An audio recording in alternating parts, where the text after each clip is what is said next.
Ele chorava e chorava e não queria ir para casa. E eu procurei ser amigo dele, ser amigo e instruí-lo, e tudo que eu podia dar para ele eu dava. Procurei dar os melhores colégios, os melhores cursos, e fui recompensado agora, depois de 14 anos. Ele passou num concurso via Brasil, passou para fuzileiro naval, está servindo, e agora tem o seu emprego, graças a Deus. E eu me alegro, porque eu tentei encaminhá-lo de todas as maneiras, e ele correspondeu ao que eu tentei encaminhá-lo. Mas é um amigo. Eu não criei meu filho como filho, eu criei como amigo. Várias vezes, às madrugadas, 2, 3 horas da manhã, como eu não tinha tempo, porque estava servindo a Deus, eu levava ele para andar comigo na praia. Vamos passear, vamos brincar de bola. O meu tempo com ele era esse, depois de 11 da noite, depois de meia-noite. Quando eu podia, levava ao cinema, levava ao parque, passeava, e nunca deixei de estar perto dele e de aconselhá-lo. O que eu não tive, Jesus me deu, e o que Jesus me deu, eu procurei passar para o meu filho. Agora eu queria trazer nessa noite alguns ingredientes para você, baseado na minha convivência com ele, para que você possa reconstruir sua casa. Eu sei que é muito difícil quando um pai perde o domínio com o filho, tentar reconstruir esse amor, ou por alguma maneira vive separado, e essa separação causa dores e angústia nos filhos. Existem filhos hoje que são revoltados com os pais. Existem pais que não ligam e não dão a mínima para os filhos. Mas o seu amigo hoje pode ser tua ajuda amanhã, e o teu inimigo hoje pode ser tua desventura amanhã. Pense muito bem nas suas ações, porque elas vão refletir no seu futuro. Para você que é filho e para você que é pai, temos uma mensagem abençoada. Primeiro ponto: o pai deve ser exemplo. Diga comigo: o pai deve ser exemplo. Eu vejo isso na vida do próprio Jesus Cristo. Ele diz assim: eu falo as palavras de meu pai, e o filho faz aquilo que o pai faz. Jesus disse isso. Meus irmãos, a palavra de Jesus está corretíssima na prática. Sabe por quê? Porque todo filho quer ser igual ao pai. Todo filho quer que o seu pai seja para ele um motivo de alegria. A minha maior decepção, meus irmãos, é que eu não pude imitar meu pai.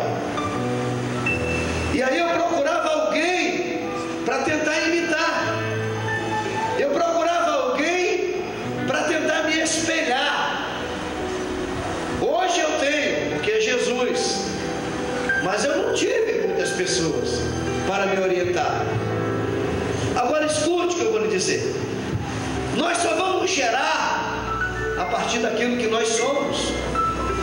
Leia a palavra de Deus comigo em Gênesis capítulo 5, versículo 3. É um versículo que passa desapercebido de nós, mas é tão importante para a nossa vida hoje.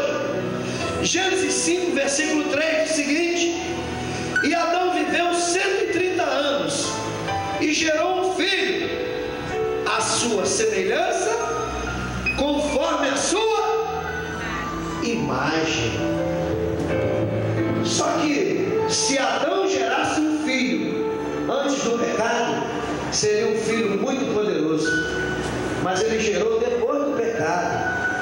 E aí tem uma lição para cada um de nós. Os nossos filhos vão querer ver em nós alguma coisa para poder se espelhar.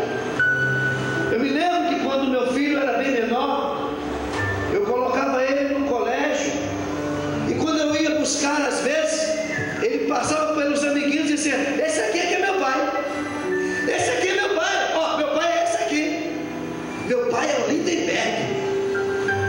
Até hoje, irmãos, aonde eu vou pregar, até na igreja que ele congrega lá em Alcântara, o pastor outro dia disse assim para mim: olha, pastor Lindenberg, eu sei que o senhor é um homem de Deus, porque eu vejo o exemplo de seu filho. Eu sei que assim como é árvore, também ruins são os frutos. Você não imagina que alegria, meu irmão, ouvir isso dos lábios de um pastor. Mas uma coisa sempre eu notei: o meu filho queria ser igual a mim. Uma outra vez ele falou assim: pai, por que o senhor não me ensina a sua profissão de eletricista? Eu também quero aprender. E várias vezes, quando eu ia trabalhar, levava ele comigo. Você vai ser meu ajudante. E pagava ele como ajudante, porque você tem que incentivar os filhos. Se você paga um de fora, por que não paga o seu? Não é verdade? Às vezes tem filho que não gosta de trabalhar com o pai, porque o pai paga o de fora, mas não paga ele. Então, aprenda a honrar os seus filhos. Meu filho, eu nunca pedi nada a ele para ele dizer não. Sempre me obedeceu.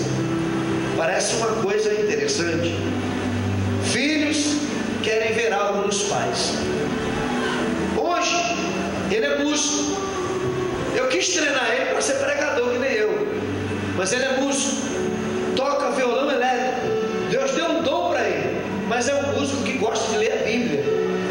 E várias vezes ele liga para mim e pergunta: pai, como é que é essa parte da intimidade com Deus? Outro dia estávamos andando, conversando a respeito de ser íntimo de Deus. Veja, irmãos, eu não ando com meu filho contando piada, colocando ele no caminho errado, mas pelo contrário, ele se sentia atraído para estar na presença de Deus. Nós temos que ser exemplo de nossos filhos. Os filhos querem ver em nós heróis. Quando ele era pequeno, eu dizia para ele: quem é teu herói? Ele dizia assim: tu. Aí ele falava assim: pai, quem é teu herói? Eu falava: tu. E a gente brincava, e hoje a gente tem essa intimidade.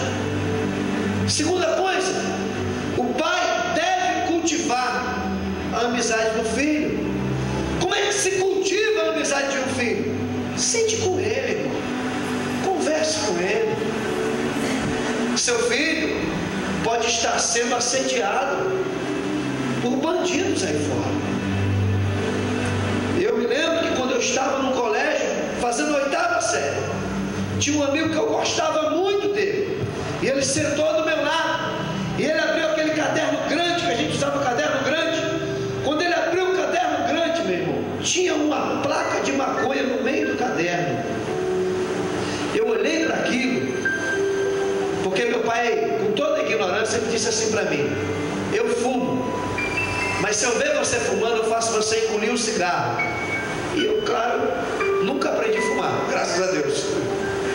E ele dizia assim para mim: não faça o que eu faço, seja diferente. Pelo menos isso aí eu aceitei. E eu tenho nojo até do cheiro do cigarro. E aí esse camarada abriu o caderno com aquele pacote de maconha que ofereceu. Eu falei: não, eu não sou disso não. Então você precisa conversar com seu filho.